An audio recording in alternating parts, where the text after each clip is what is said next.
Hello my dear future officers, कैसे हैं आप सब लोग। और आज बात करेंगे हमारे इस डेली करंट अफेयर्स स्टूडियो के अंदर 23rd 24th and 25th of अगस्त के करंट अफेयर्स की। I start with the news. और सबसे पहली न्यूज जो है वो आरबीआई से ही है, तो उसी न्यूज से शुरुआत करते हैं बिकॉज एग्जाम के लिए ऑब्वियसली न्यूज काफी इंपॉर्टेंट रहेगी। The news is regarding the Syed Akbaruddin and any George Matthew. ये दोनों आरबीआई के नए बोर्ड मेंबर्स बने हैं। आपको याद होगा हमने कुछ दिनों पहले डिस्कशन किया था, कुछ दिनों पहले हमारी बातचीत हुई थी आरबीआई के नए मेंबर्स को लेके। तब इसरो के चेयरपर्सन एस सोमनाथ सर और आनंद महिंद्रा सर, जिनको रीअपॉइंट किया गया, इनकी हमने बात की थी। अब आरबीआई के इसी बोर्ड के अंदर और तीन लोगों को अपॉइंट किया गया है। सैयद अकबरुद्दीन, एनी जॉर्ज मैथ्यू एंड जन्मेजय कुमार सिन्हा के as a part time non official directors के तौर पे इनको अपॉइंट किया गया है। अपॉइंटमेंट कमेटी ऑफ कैबिनेट, जिसको पीएम साहब लीड करते हैं, prime minister of India lead करते हैं, इनके द्वारा section 81C of RBI act of 1934 के तहत ये 4 साल का टेन्योर यहाँ पे रहेगा। Now RBI governing board from 11 to 14 members अभी हो गया। At the max 21 members RBI के गवर्निंग बोर्ड के अंदर रह सकते हैं, जिसको आरबीआई गवर्नर लीड करते हैं। उनके लीडरशिप के अंदर ये बोर्ड काम करता है। ओके, नाउ सैयद अकबरुद्दीन साहब, आप शायद इनके बारे में जानते होंगे because he worked as a permanent representative of United Nation. India के परमानेंट रिप्रेजेंटेटिव थे। इंडियन फॉरेन सर्विसेज के मेंबर रह चुके हैं। इंडिया के फॉरेन सर्विसेज के स्पोक पर्सन के तौर पर भी इन्होंने काम किया हुआ है। एनी जॉर्ज मैथ्यू के ये Indian audit and account services की मेंबर रह चुके हैं, serve as a full time member of 16 finance commission, तो काफी अच्छा एक्सपीरियंस इनके पास है। और Janmejay Kumar Sinha, economist, former chairman of Boston Consulting Group Asia Pacific. तो तीनों के तीनों वाइडली एक्सपीरियंस है। अकबरुद्दीन सर ये फॉरेन पॉलिसीज का एक एक्सपीरियंस यहाँ पे लेके आ रहे हैं। Annie George Mathew as well as Janmejay Kumar Sinha, ये दोनों एकदम हार्डकोर इकोनॉमिक्स, ऑडिट, अकाउंट का एक्सपीरियंस, फाइनेंस कमीशन का एक्सपीरियंस लेके इसमें एंटर कर रहे हैं। तो ये बड़ा अच्छा रहेगा आरबीआई के बोर्ड के लिए। But these are the part time members, ये ध्यान रखिएगा। ओके, चलो अभी आगे बढ़ते हैं। Will go to the next news. And next news, everyone knows that UPI completes 10 years of operation. अगस्त 25 के 2016 को यूपीआई ऑफिशियली स्टार्ट किया गया था, ऑफिशियली इसको लॉन्च किया गया था कि NPCI as a operating authority, whereas RBI as a regulator. UPI unified payment interface की शुरुआत हमने की थी। नाउ यूपीआई के ऊपर काफी डिस्कशन चल रहे कि शायद यहाँ पे मर्चेंट डिस्काउंट रेट के तहत चार्जेस लगेंगे, जिसके लिए गवर्नमेंट ने कुछ क्लैरिफिकेशंस भी दिए हैं। But in future, but obvious है क्योंकि अभी recently RBI governor, deputy governor के भी स्टेटमेंट्स अलग अलग जगह पे आए कि UPI the service will be free, but the infrastructure के लिए पैसा लगता है, कॉस्ट लगती है। इंफ्रास्ट्रक्चर फ्री ऑफ कॉस्ट तो नहीं बनेगा, उसके लिए फंडिंग फंडिंग खर्च करनी पड़ती है हर बैंक को, हर इंस्टीट्यूशन को। तो उसके लिए चार्जेस तो ऑब्वियसली कहीं ना कहीं से हमें जुगाड़ने पड़ेंगे, और वही फैक्टर यहाँ पे है। तो annual transaction volume 1.78 crore 16-17 leads to 24,162 crore 25-26, huge jump आप देख सकते हो। 1.78 करोड़ ट्रांजैक्शन वॉल्यूम से 24,162 करोड़ का ये ट्रांजैक्शन वॉल्यूम यहाँ पे देखने को मिल रहा है। और अगर हम बात करते हैं value of the transaction, mean कितने अमाउंट का ट्रांजैक्शन हुआ, 0.07 लाख 16-17 से 31 लाख करोड़, सॉरी ये लाख करोड़ का ट्रांजैक्शन था, 31 लाख करोड़ के ट्रांजैक्शन है 25-26। तो ये भी काफी ह्यूज जंप है। So 10 years and question definitely will be asked in the exam और प्रेजेंट सिचुएशन को लेके। अब ध्यान दीजिए, UPI was live in 11 countries in August, by August 2026, including Greece and Maldives. तो ये एक नंबर इंपॉर्टेंट होगा। And UPI is world's largest real time payment system by volume, ये हम सब लोग पहले से जानते हैं। नाउ सेबी की बात करेंगे। SEBI introduced IT resilience index for MII. Okay, MII is market infrastructure institution. अब market infrastructure institutions क्या होती है? जैसे स्टॉक एक्सचेंज, जैसे क्लियरिंग कॉर्पोरेशन है, डिपॉजिटरीज है। मार्केट में काम करने के लिए जो अथॉरिटीज हेल्प करती है, जो अथॉरिटीज मदद करती है, इनको बेसिकली हम लोग मार्केट इंफ्रास्ट्रक्चर इंस्टीट्यूशंस कहते हैं। के तो इसमें Bombay stock exchange, national stock exchange और बाकी भी सारे इंफ्रास्ट्रक्चर्स यहाँ पे आ जाएंगे जो ट्रेडिंग के लिए, सेटलमेंट के लिए, सिक्योरिटीज के कस्टडी के लिए हेल्प करते हैं। अब इनके लिए सेबी ने आईटी रेजिलेंस इंडेक्स क्रिएट किया है कि कौन सा मार्केट इंफ्रास्ट्रक्चर इंस्टीट्यूशन का आईटी स्ट्रक्चर बहुत तगड़ा है, बहुत स्ट्रॉन्गर है, क्रिटिकल इंफॉर्मेशन सिक्योर हो रही है, ऑपरेशनल रेजिलियंस काफी अच्छा है। इसके लिए इंडेक्स इंट्रोड्यूस किया गया। इंडेक्स के थ्रू हमें पता चलेगा कि कौन कौन अच्छे से काम कर रहा है और कौन अच्छे से काम नहीं कर रहा है। So Information Technology Resilience Index use 9 parameters for assessment, availability, security, carry 20 point each and highest weightage for the framework. So integrity के 10 पॉइंट दिए, गवर्नेंस के लिए 10 पॉइंटर्स दिए गए हैं, reliability and monitoring carry 10 points, business continuity carries 10 points, modulity, flexibility 10 points, scalability 5 points and incident handling 5 points। इस तरीके से तो ये एग्जाम के लिए जरूरी पॉइंट है, यहाँ पे सवाल बनेगा तो याद रखना, integrity, governance, reliability monitoring, business continuity, modularity, flexibility, scalability and incident handling, ये सारे मेजर फैक्टर्स यहाँ पे है। तो compliance monitoring and roll out की बात करेंगे। SEBI directed Market Infrastructure Institution to develop early warning system to detect the early sign of deterioration in the index parameters। ये भी एक फैक्टर है ना। Market Infrastructure Institution must calculate the index score half yearly within 60 days after the end of the each period। means half year होने के बाद within 60 days उनको calculate करना पड़ेगा and submit a comparative analysis to the Standing Committee on Technology and their governing board। SEBI set 28 Feb 2027 as a deadline for full rollout of the framework including real time services and monitoring system। ये भी major factor है कि half yearly ये data आएगा and 60 days के अंदर इस data की सारी इंफॉर्मेशन सबमिट करनी पड़ेगी, प्रेजेंट करनी पड़ेगी। ये पॉइंटर मेंशन किया गया जिसकी बात की गई है। तो जरूरी है। SEBI security exchange board of India, हम सब लोग जानते हैं मुंबई में हेडक्वार्टर है। इसके जो फिलहाल हेड है उनका नाम एक बार कमेंट सेक्शन में जरूर डाल दीजिएगा। ना women digital financial inclusion in a platform economy. अब ध्यान दीजिएगा, women digital financial inclusion platform economy. Platform economy का मतलब बेसिकली क्या होता है, जैसे जो ई कॉमर्स प्लेटफॉर्म है उनकी बात की जा रही है। सो वहां पे महिलाओं का डिजिटल फाइनेंशियल इंक्लूजन किस तरीके से स्ट्रांग है उसके बारे में Indian Labour Organisation and National Council of Applied Economic Research ने अपना एक जॉइंट पॉलिसी ब्रीफ रिलीज किया है। सो इंडिया में platform economy, the arrange digital platform that connect the worker, customer, service provider. जैसे अभी अमेजोन का आपने देखा होगा, अमेजोन के अंदर कई सारी महिलाओं की एडवर्टाइजमेंट की जाती है कि उनसे सामान खरीद के, या फिर हमारे पास ओपन नेटवर्क डिजिटल कॉमर्स है जहां पे महिलाओं के लिए अलग से प्लेटफॉर्म क्रिएट किए गए ताकि महिला बिजनेसेस अपने सामान को वहां पे सेल कर सके। ये फैक्टर है। तो women account for less than 1% of two wheeler delivery drivers in urban areas. In platform worker force increased 7.7 million 2020 to 12 million in 25 and it is projected to reach 23.5 million by 2029-30। अब इसमें सभी आता है, means जैसे ओला, उबर या even auto चलाने वाली महिलाएं, तो ऑनलाइन प्लेटफॉर्म्स के थ्रू जो महिलाएं जुड़ी हुई है, either they are directly attach और they are working the business which is attach, तो in that way it is mention, तो उसी का डेटा यहाँ पे मेंशन किया गया है। Only 18% women possess digital financial capability compared to 31% of men। ये पॉइंट यहाँ पे लिखा गया है। The brief linked women's employment prospects in platform work with the access to credit and the mobility।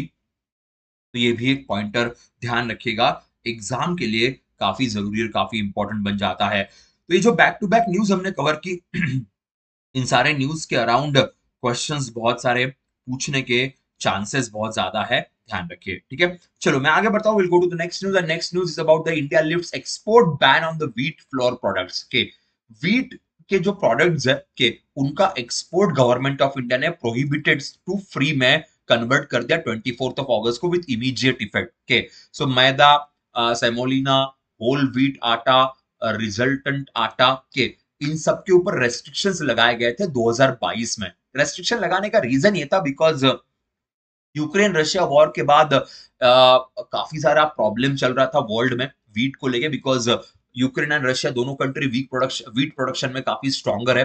At the same time India में wheat का जो supply हो वो भी कम था, इसलिए महंगाई काफी बढ़ गई थी, इन्फ्लेशन काफी हेवी था और इसीलिए तब प्रोहिबिशन लगाए गए थे। सो प्रोहिबिशन इसीलिए मोस्टली हम इंप्लीमेंट करते हैं ताकि सप्लाई सही तरीके से बना रहे। तो DGFT, director general of foreign trade जो है, वो उसके लिए रेस्पॉन्सिबल होता है। अब इन्होंने फ्री कर दिया। फ्री का मतलब है कि अभी आप एक्सपोर्ट कर सकते हो। आपके ऊपर जो बैन लगाया गया था वो हटाया गया, अब कोई रेस्ट्रिक्शन नहीं है। रीजन वही है कि सप्लाई काफी अच्छा है देश के अंदर, तो अभी आप उसको सेल कीजिए, कोई दिक्कत नहीं है, और उसमें से आप प्रॉफिट कमा सकते हो। The policy change followed record food grain output of 376.563 million tons 25-26.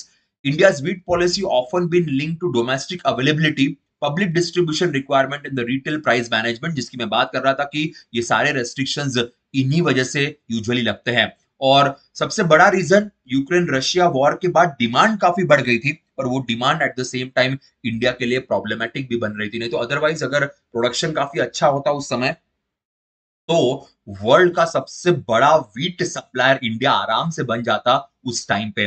But कोई बात नहीं, अभी भी काफी अच्छा हम कर रहे हैं। फाइनली इंडियन पॉपुलेशन को मिलना बहुत जरूरी है। अगर इंडियन पॉपुलेशन को नहीं मिला तो फिर महंगाई काफी बढ़ जाती है।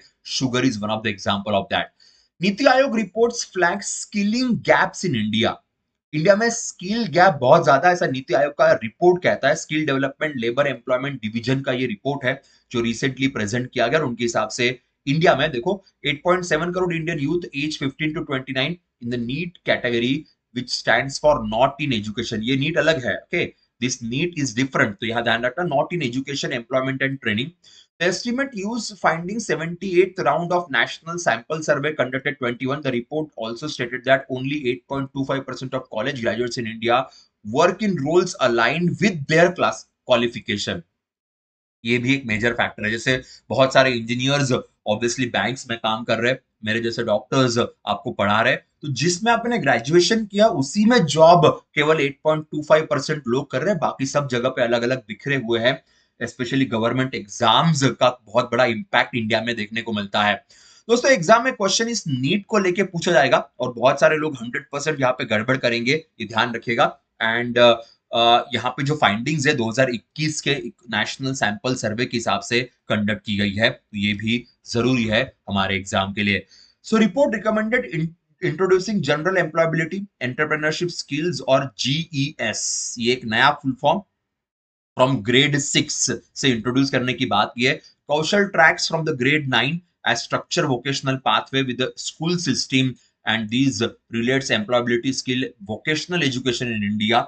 The report said that only 3% of Indian women have formal jobs, also place 71% of Indian women in informal work or the NEET category. ये एक मेजर फैक्टर है जेंडर पार्टिसिपेशन को लिए। यहाँ पे भी क्वेश्चन बनेंगे, तो बड़ी इंपॉर्टेंट सी न्यूज हमारे एग्जाम के लिए है।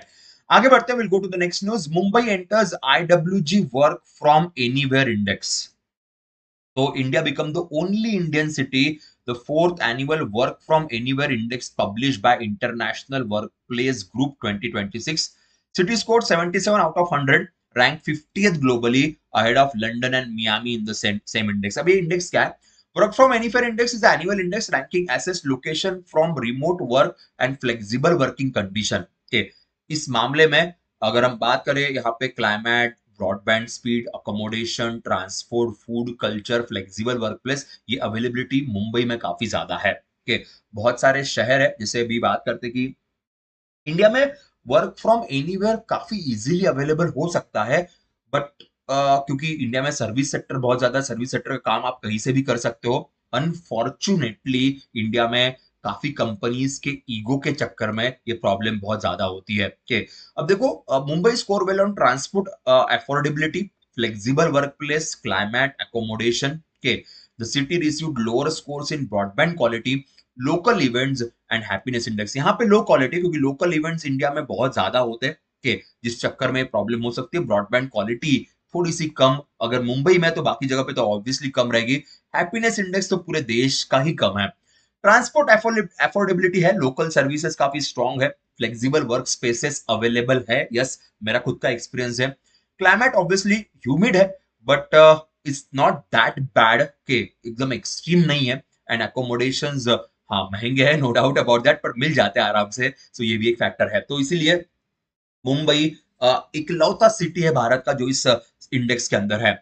Bangkok in Thailand top in 2026 index score 1065, Tokyo Japan rank second whereas Barcelona Spain rank 95.5। ये भी फैक्टर ध्यान रखना, ये टॉप मोस्ट सिटीज है इस पूरे इंडेक्स के अंदर, जो बड़ा मेजर होगा। India at 100 on the global flexible workplace maturity index. India as a whole country 100 pari, UK 98, France 97, US 81 on the same measures. India flexible office inventory 79.7 million पे यहाँ पे देखने को मिलती थी। इस तरीके से पूरा का पूरा सर्वे हमारे पास है, ध्यान रखिएगा। Now India's non-fossil fuel power capacity crosses 300 gigawatt के इंडिया की नॉन फॉसिल फ्यूल कैपेसिटी जो है वो इंक्रीज हुई है और 300.5। ये नंबर ऑलमोस्ट एवरी क्वार्टर आपको एक्सट्रीमली बढ़ते हुए दिखाई देंगे के, और जो बड़ी अच्छी न्यूज है। नॉन फॉसिल के अंदर solar, wind energy, hydro power, nuclear, इन सारे एनर्जी सोर्सेस की हम लोग बात करेंगे तो इन सारे एनर्जी सोर्सेस में देखिए solar was the largest component 164.59, wind energy stood at the 58.14 gigawatt के, ये आपको दिखाई देगा। whereas bio power 11.75, non fossil nuclear power accounted 8.78, जिसको 100 गीगावाट तक हमें ले जाना है आने वाले समय में। तो ये भी एक फैक्टर जो हमारे exam point of view important बनेगा। तो जरूरी न्यूज है, पर ये नंबर्स जैसे मैंने कहा कि एवरी क्वार्टर आपको चेंज होते हुए दिखाई देंगे, तो यहाँ पे आप थोड़ा सा ध्यान रखिएगा क्योंकि these numbers are really really very important for the exam.